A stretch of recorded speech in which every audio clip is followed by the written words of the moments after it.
antum. Antum zahabti, antum zahabtuma. Antunna zahabtunna.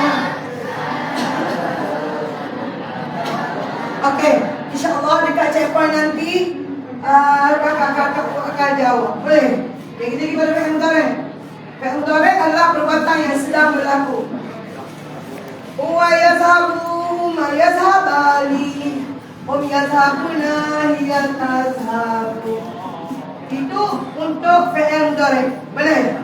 Yang tengok nanti kakak balik ke awal jam dekat checkpoint nanti. Boleh? Saya tak sempat dah. Okey, kemudian fi'il amar. Fi'il amar. Itu perbuatan berbentuk perintah. Faham?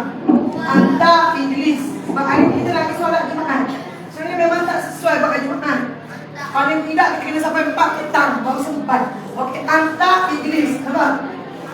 Antuma Idrisa. Antum anti antuma antanya. Ya, itu adalah fi'il amar. Boleh? Itu nanti akan diajar oleh kakak dekat checkpoint. Okey, pergi ke belakang. Jumlah fi'liyah dan jumlah ismiyah.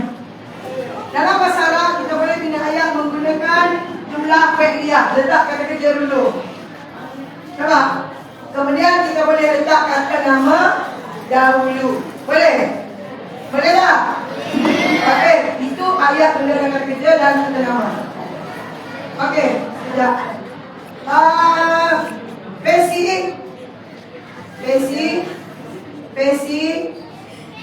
Pesi bahi. Kelas 1 2. Mana dekat mana satu? Tunjuk. Tunjuk. Dekat sangat tu. Yang dia kena jauh-jauh. Sini. Boleh? Boleh. Okey, sekarang semua belajar bangun. Satu sudah dekat mana baik? Satu dah belajar ke orang depan? Okey.